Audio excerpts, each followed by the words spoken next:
What's up, everybody? I'm Jason, and this is episode 18 of the 21 season, and this is the live stream for Friday, the 7th of May, 2021.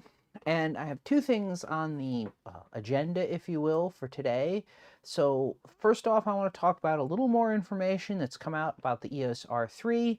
Um, Kind of what I think it means, what I don't, what's here and there, so to speak, for that. And the second thing is I want to talk a little bit about an observation that started to come up more and more for me about shooting with telephoto lenses and high resolution cameras that I'm noticing, and maybe it's not me, but or not just me that's noticing this, but it's something that I think bears a little bit of discussion.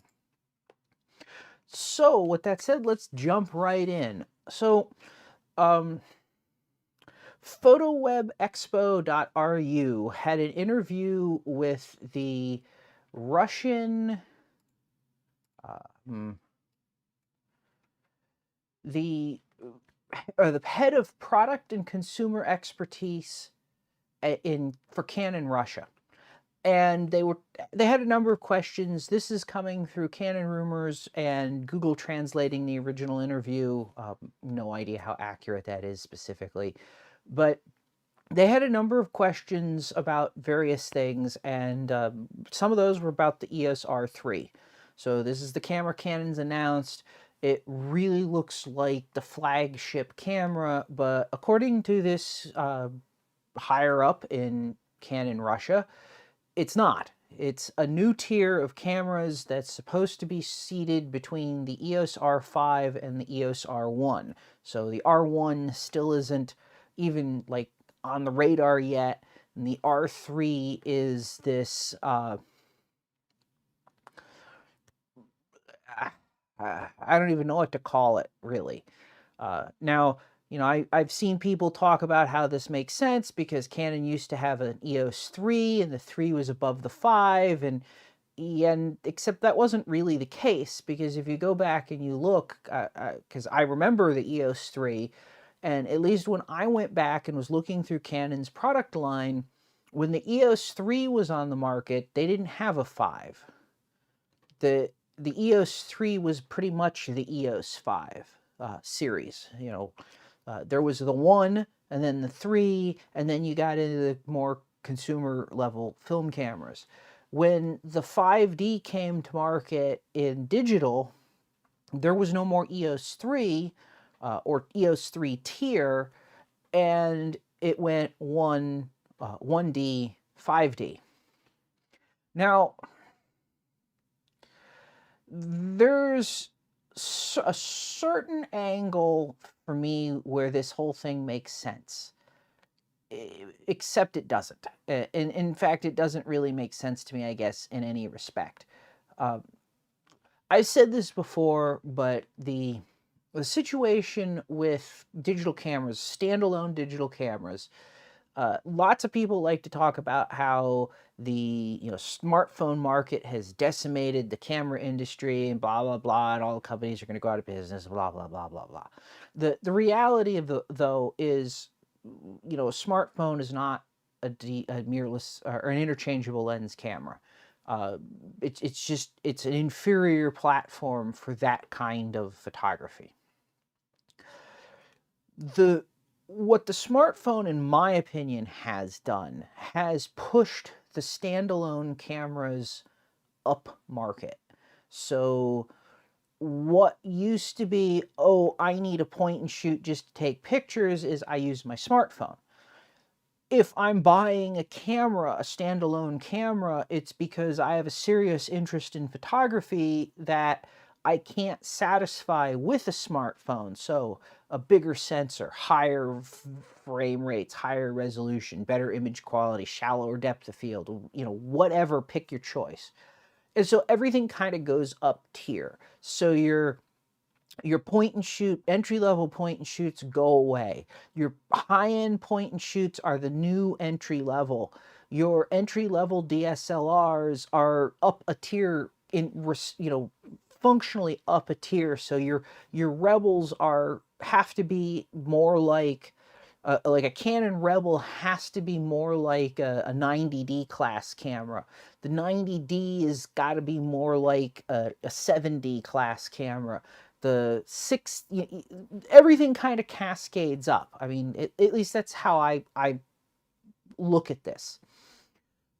So from that perspective, there's the potential to make the argument that it makes sense to have something that's a tier above the 5D, but not a 1D. Of course, I say that, and I also say none of this makes any sense to me at all. It makes precisely 0 sense to me to make the EOS R3, unless Canon is actively going to pursue a more nomenclature-y differentiation between products. So the R3 is essentially the R1 for sports photographers and photojournalists. It's the 25, 30 megapixel, 30 frame per second, blah, blah, blah camera that scratches the need. It's, if you go back 15 years, Canon had the EOS 1 line. It was split between the 1D and the 1DS. The 1D was the 1.3 crop, sports centered or centric, so it was low resolution, a 1.3 crop factor, which made it a little cheaper. 1.3 low resolution, high frames per second sports camera. And then you had the 1DS, which was the high resolution, full frame, not as high of a frame rate studio camera. And they've kept that S moniker with the 5DS being the studio version of the 5D. And so it makes some sense in this idea of maybe you don't want to call the sports camera, and they are saying that the R1 is, or the R3 is optimized for sports photojournalist applications, which to me may indicate that it's not. So there's room there, actually. It's a lot of photojournalists that I know aren't particularly keen on high resolution cameras. The reality is that even 5G broadband isn't so fast, and laptop computers aren't so fast that and there isn't so much space that dealing with 45 and 50 megapixel images for what's ultimately going to be printed on the web or in a newspaper is, where you don't need anywhere near that kind of resolution, isn't tremendously necessary. And so there's at least from people I've talked to and from people in the market posting online, there is a resistance to this idea of having a 45 or 60 megapixel or 45, 50, 60 megapixel journalist camera. Or sports photographer camera. Now, there's people like me who are like perfectly thrilled my R5 can shoot 20 frames a second, and I don't even care that it's in 12-bit, because when I need that kind of speed, I have that kind of speed, and it means I'm not carrying an R5S and an R5 and having to make choices in the field about, well, do I want this lens on the high resolution camera, or do I want that lens on the other, that kind of thing. There also stands to be some argument to be made in terms of the video shooting side of things. So one of the things that photojournalists have had to come to grips with in the last 5-6 years, at least, if not a bit more, is that media outlets, again, I don't have first-hand experience with this is what I've been told, media outlets don't just want stills anymore, they want stills and video. They want them to shoot video. And so being able to have an R3, for example, that has a higher price point than an R5, a lower resolution than an R5 or an R1, and a unlimited video record time, or certain other features that might be conducive to recording video in a journalistic situation that might not be relevant in cinematography. Like 8K isn't especially necessary in journalism. TV broadcasts are 1080p, 4K in some, I think, extraordinarily rare cases. You know, having a 45 megapixel sensor just to have 8K video is not, it's not immediately obvious to me that that's necessary or conducive for photojournalists. And if you're competing against, say, the Sony A1 that is aimed at a 50 megapixel 8K camera, for a market that's kind of going, we don't really want that much resolution, and if you're not delivering the 45 megapixels necessary to shoot 8K, you're not competing with 8K. It's kind of, in some respects, there's kind of the possibility to do what Sony did to the market as a whole.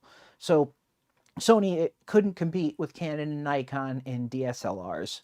And they knew they couldn't compete in DSLRs. And so instead of trying to compete fruitlessly with DSLRs or with Canon and Nikon and DSLRs, they invested whole hog in mirrorless cameras. Now, even at the time, I would say mirrorless cameras were clearly the path of the future. But by Sony investing whole hog in mirrorless cameras, they basically were able to redefine what it is to have what a camera is. They're not competing with Canon and Nikon in DSLRs. They have something that Canon and Nikon at the time didn't have, and therefore that made them competitive because they had these smaller mirrorless cameras. And in a sense, it's possible that that's what Canon's trying to do here. So the R5 stays basically the 5D professional sort of, or semi-professional, whatever you want to call it, camera, the half height or half sized all-arounder. And the R1, or the R5, the R1 becomes the full-on professional, does everything camera, cinema capabilities, 8K, maybe even higher than 8K, who knows, because, you know, if you put a 60 megapixel sensor in there or something like that, you could go maybe 10K or something, you know, all these crazy features. And the R3, so it doesn't have to compete against the A1 and the Z9, and still can deliver a product that the journalists and the sports photographers are, you know, using or want. When I say compete, I mean, you know, compete directly feature for feature. It's targeted at a specific market as opposed to trying to be a jack of all trades. Look at how awesome I am. Kind of changes the thing around, and it's not necessarily that it's less than the flagship camera. It's just not the flagship camera. And so you can't point at it and say, well, look at the Canon flagship is so far behind, you know, the other brand flagships, because the other brands are 50, 60 megapixels and da-da-da-da-da, and the Canon's is only, you know, say 20 or 30 or whatever it ends up being. I mean, it's still not clear. This guy didn't talk about this guy didn't talk about features or anything like that, and Canon hasn't announced features about the R5 or the R3, so, you know, like, it's not obvious where it's coming or where it's going to be. Like, other than we know that it's going to have a stacked sensor and it's going to have fast readouts and it's going to have minimal rolling shutter distortion, we have no idea what the resolution is. And so this, in this respect, it's completely different from the situation with the R5, where Canon announced it was going to shoot 8K video, and because we know 8K, the horizontal resolution of 8K video, we could very quickly determine it was going to be a 45 and change or 44 and change 45 megapixel sensor. That's the minimum requirement that you could have for 8K video. With the R3, they haven't announced anything about video capabilities in, you know, resolutions or anything like that. I don't know that it's necessarily a given to assume that it's going to be an 8K camera, because I think if Canon was going to make it an 8K camera, they would have already said that. And bearing in mind too that if the camera's being released this year, and I said this back when the EOS, the R5 was announced, and there was all these people going, oh yeah, right, like Canon will be able to do that. If the camera's being released this year, the vast majority of the engineering and specs are done. The camera is not, Canon isn't making futuristic or forward-looking statements about a product that they're engineering on the hope that it can do something. So I think if they're not talking about what it can do now, it's possible that they're not talking about what it's doing now because it's not going to do that. And then, like I said, specifically, I'm talking about 8K video. And the reality, and this is the simple reality, is 8K video is not necessary for journalism. It's not necessary for sports. 45 megapixel images are not necessary for a lot of fields that would be using this kind of camera, especially in sports and journalism, or especially in journalism. And you know, trying to ship or sell something that's the jack of all trades, master of none, I don't know if that's a really good plan. So, like I said, we don't have a huge amount of information, you know, coming out of this about the R3. The other point that they actually talked about, I probably should have made a distinction about this. The other point that they talked about in this interview was Canon's intention to continue to keep the RF mount closed and proprietary and not license it to third parties. So third parties would be required to reverse engineer the mount, much as they do with the EF mount, because the EF mount, as much as it's kind of the ubiquitous de facto standard for so many cameras at this point, especially like in the video side of things, it is not an open mount. It is not an open design. Canon didn't license it, as far as I know, to Sigma, Tamron, and any other of these, Blackmagic, any of these other companies. It's been around for so long that it's been reverse engineered, it's well understood, and that's why other companies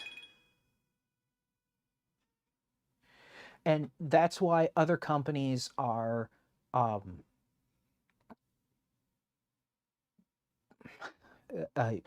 able to, or producing cameras that use it. Now, I don't know if this is a good plan. I really don't. Now, Canon has the clout, the resources, and the time in the industry to be able to roll a proprietary lens mount. They know what the photographers need. They know how to make good lenses, and they can always put that to market. But it also means that there's places that Canon doesn't offer opportunities or options that other manufacturers have. And for example, Canon doesn't make a 120 to 300 or 100 to 300 f2.8 zoom. Nikon makes one and Sigma makes one. And if you're a Canon shooter and you want a fast zoom for, say, I mean, a great use is like, say, shooting bicycle races or something like that. You want a fast zoom, your options from Canon are not, you know, it's a 70 to 200 2.8 or a 200 to 400 f4. You don't really have that. I don't need that 100 or that 400 millimeter thing, you know, 120 to 200 is all I really need. So by not having not opening them out, yes, they're restricting competition in a sense, and it certainly means that, you know, people who have Sony aren't going to buy. Well, yeah, I don't know. See, this is, like I said, it restricts competition, it keeps things in-house, but it also means that Canon has sold lenses that have been ended up on Sony cameras. That's the situation right now. I've seen tons of people shooting Sony cameras with Canon glass on mount adapters, EF glass on mount adapters. And going to mirrorless, that whole kind of situation goes away. We're back to sort of non-interoperable lenses. All the mirrorless standards are all different sizes. They're not far enough away to really be close enough to offer interoperability options that, you know, you had with, say, full or DSLR lenses being used on mirrorless cameras. And yeah, I don't know. I mean, this is obviously, I'm not Canon's end of the business on this. I don't have their market research information. I'm not running the company there. Uh, it seems to me like Sigma, etc., is going to reverse engineer the RF protocol, and this is an inevitability. And you does not at all seem to me to be the case that Canon is going to go crashing out of the market and the EOS Rs are going to be failures, especially not the way the R5 and R6 sold for the first 6-ish months that they were on sale, you know, and the performance of the cameras. I don't see people deciding as a whole that they're not going to buy Canon anymore and they're going to buy Sony or Nikon or something like that. And honestly, if there was any brand that I would be concerned about having a real time, it's Nikon. I think they're the one that's struggling the most to put a compelling, or however you want to put it, product on the market. Well, I don't think compelling is not the right word. They're the one that's struggling the most as a business. Cameras aren't bad, but, you know, like I said, struggling as a business is not a good thing competitively. But yeah, I don't know about that one. That's got an interesting thing. I think Canon would be better off to do something to license the mount. In part because if they license the mount and they license the protocol, one, it means that third-party lens manufacturers are not going to have the kind of weird interoperability issues that have come up for years and years and years. Two, it means that third-party lens manufacturers aren't lying to the camera in a way that screws up the in-body image stabilizer, which is going to be a problem. It's already a problem in many respects because the in-body stabilizer needs to know the focal length to adjust its algorithms effectively, and I've seen reports of people using, say, Sigma lenses that say, you know, it's a 17 to 35 or something like that, and it tells the camera that it's an 85 f1, and the camera just kind of flakes out, and the stabilization's all kind of wrong, broken, and wonky. And, you know, as a product of it trying to stabilize for the wrong focal length of the lens. So, you know, like that would be beneficial. And the reality is people are going to buy Sigma lenses and people are going to buy Tamron lenses, and Sigma and Tamron are going to go off and they're going to do things that Canon isn't. That, you know, they're going to try designs for things. I mean, Sigma had the what was it, the 200 to 500 f2.8. They have a 300 to 800 f5.6 or something like that. You know, the 150 to 600s, you know, and you can argue whether they're great, good, bad, or you know, completely indifferent or irrelevant. But they scratch niches and needs for certain people. And I have, you know, when I was doing bird photography, I ran into people that shot with the 300 to 800 and they loved it because of the absolute range that they had to work with the lens. In that, you know, they could punch in super tight or they could shoot pretty wide, and they didn't have to like change lenses or carry 3 cameras or that kind of thing. So, you know, and Canon isn't going to do that. No camera manufacturer absolutely caters to every possible niche market. And it would, I feel like it would be beneficial to do something to get the thing out there. Not make it necessarily make it open. Just like a reasonable licensing program or whatever to get third parties to build things that conform and operate properly. The reality is the more complicated our cameras are getting, the more everything kind of has to be integrated, and the more there needs to be communication and interoperability, operation and whatnot, and the more things kind of have to talk to each other. And so talking about long lenses, since I was just talking about long lenses, that brought me to the sort of thing that I want to wrap this up as an observation of, which is shooting with really long, or, well, even not even really long lenses, just shooting with telephoto lenses, super telephoto lenses on modern high resolution cameras. And this isn't something necessarily that I've seen or that crops up in, say, 50, 60 megapixel cameras. I was seeing this with 30 megapixel cameras.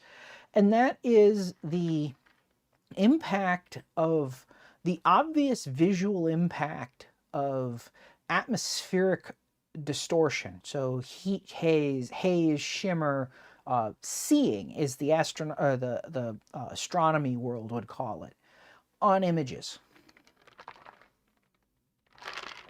And it's something that, like, I never really paid a lot of attention to.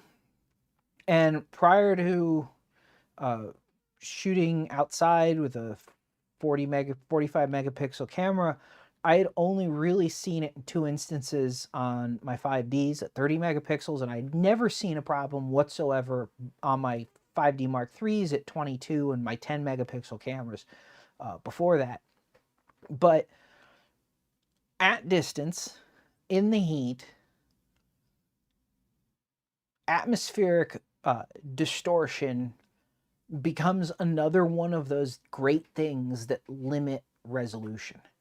And so you're talking, you know, like as cameras punch to higher and higher resolutions, and I keep screaming, so to speak, more and more about it's not pixels, it's pictures, and pixel peeping is starting to become a real problem, and people kind of need to stop doing it because the pixels are becoming less and less and less and less relevant compared to the picture as a whole.